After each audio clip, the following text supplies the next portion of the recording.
你还记得我20岁有办一个公主趴吗？哦，有啊，超级尴尬。结果不但跟我的闺蜜吵了一个很严重的闹剧，你也没有跟我说你超级尴尬。我超尴尬。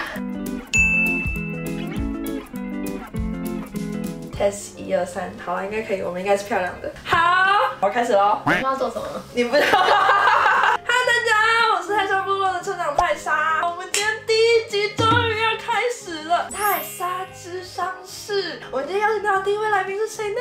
陈云呢？曾经在哪里工作？好像是。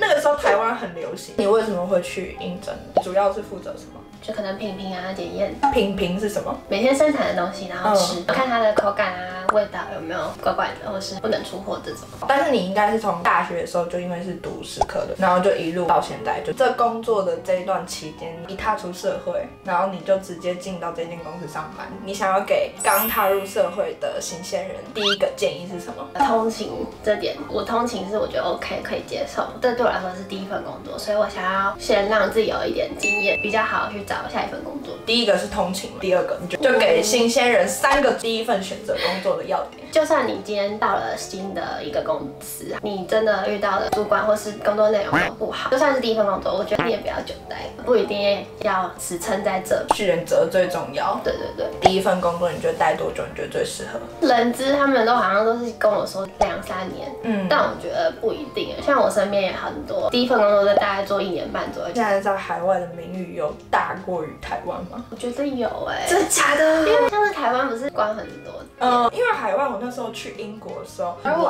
一碗就要9.5磅，最便宜的哦，360。对啊，台湾一碗是多少钱？大概100多。欧洲现在这么多台湾餐厅跟亚洲餐厅，那这样子他们的原物料应该说也不用到全部都特地从台湾运过去了吧？一定不用了。那为什么要这么贵？可能就是品牌。台湾是一个很棒的地方哎，食物都是除了 bubble tea， 我觉得大家说 bubble tea， 台湾会觉得是珍珠奶茶、春水堂，但是我觉得外国人好像来之后也没有特别去喝春水堂，因为太多选择了吧。而且英文跟中文，你知道，我那时候带我朋友，然后去喝德政，中文不是叫德政吗？英文叫乌龙 tea。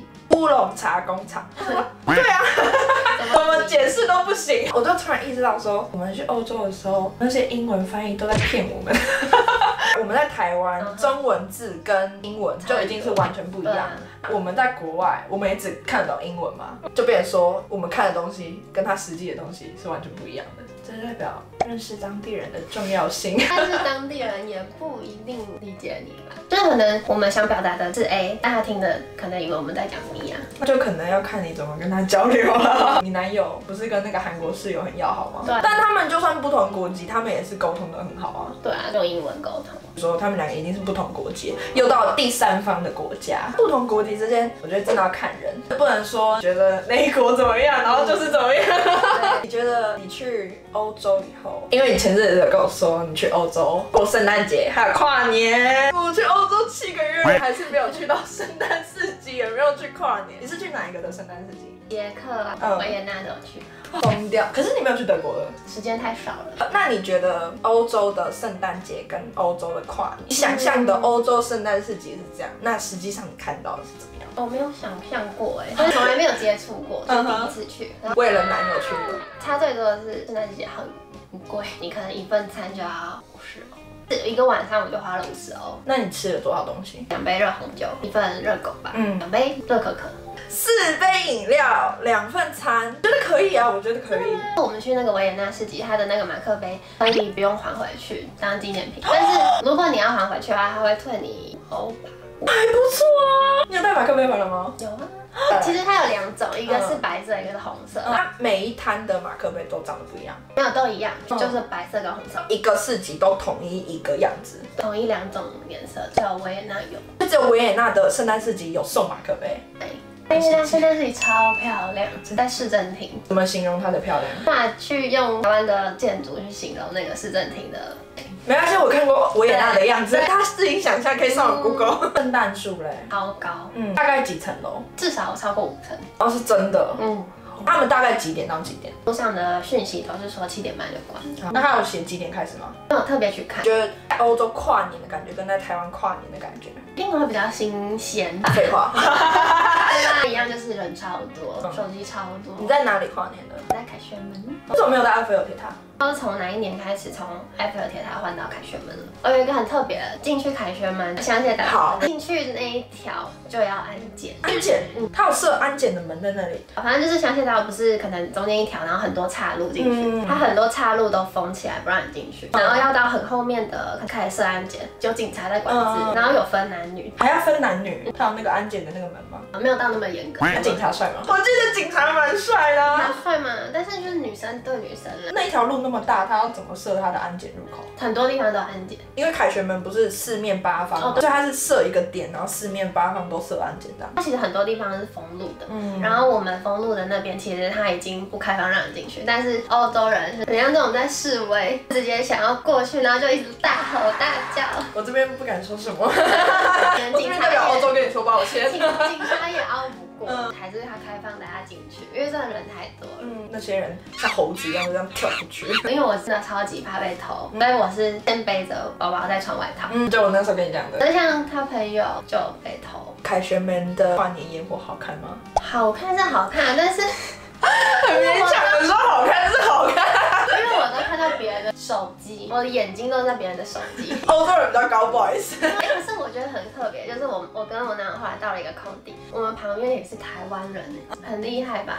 就那边已经变台湾旅游胜地。对啊，台湾人其实蛮有钱的，有钱的其实蛮有钱的哦。我去欧洲大概去了7个月，因为我那时候本来2月一定要到，但因为德国签证真的超级难弄，你其实要提早1个月预约。预约的时候其实不用准备资料，当初超白痴的。我那时候以为要准备好资料才可以预约，不然说德国签证要4到6个礼拜，等于说提早1个月预约，等4到6个礼拜，觉得你的签证 OK， 你资料准备好了才可以飞出去，蛮麻烦的。那时候还不懂德国学校的文化、学期什么的。像台湾如果行事历上面写到最后一周是6月几号，课程一定是到那个的前一周才会结束嘛。但是我的那个是他的课程写到9月30，但实际上他的期末考7月第1周到2周就结束了。如果说学期结束以后，你们还想继续到欧洲继续旅游的话，蛮推荐大家，既然都飞了15、16个小时过去了，除非你未来有机会像他一样为了爱人父，还是要5年的技术。你本来就是一个很保守的人，是吗？大家听啊？好，是吗？你相信 MBTI 吗？我相信啊。你觉得准吗？我觉得算蛮准的。你的 MBTI 是什么？要不要猜猜看？觉得跟我很不一样，但我可以超级 E， 我也可以超级 I， 可是我觉得我还是偏 E，因为我这段时间在家里剪片啊，然后处理自己的事情的时候，因为这已经要花很多时间了，我就不会特别想要花其他的心力。我们的年纪出社会2到3年，对，我是一个经过休学、转学、重考、入口招、决策、督导，好像有点多，最后回到了原点，回到了花莲，然后就。该怎么办？最后顺利转学到了现在的台北大学，就变成说我现在比大家晚，加上中间我又去交换，所以我完整的又比本来晚的这2届再晚了1届。大家有机会一定要把握大学出去交换。为什么当初大学没有想要出去交换？因为我英文也没有很好吧？觉得比我好。我觉得台湾的英文烂是说出来，但是你们的读跟写是很棒的。我身边的朋友分数都比我高，结果出去的人是我。你觉得怎么样可以诠释说你是一个 I 人？可能就是对于陌生人会比较不太敢去交流，不会主动去找一个新的陌生人讲话。那初步要怎么跟你们做认识？先主动来找我。那如果被你们冷漠的拒绝了怎么办？我们先网络上。所以你的社交场合，你会经过你的选择再去社交啊？你还记得我20岁有办一个公主趴吗？哦，有啊，超级尴尬。因为我是一个非常想要把朋友聚在一起的人，但我不知道为什么，因为我的朋友通常都是一个。我羡慕很多朋友，他们都是高中一群、国中一群、大学一群、研究所一群，超级羡慕。我就觉得说约出来很方便啊，这一群人就是约出来吃饭。但当我的朋友都是一个的时候，我没有说不好，但是类型有点差太多了。然后那时候我的20岁，我就想说20岁大寿我一定要把大家都找出来。如果你们可以互相认识，这样它是比较方便。没有，我就想说好，我们先试水温试看看。结果不但跟我的闺蜜吵了一个很严重的闹剧，你也没有跟我说你超级尴尬，我超尴尬。那你当时怎么去应付这个场合？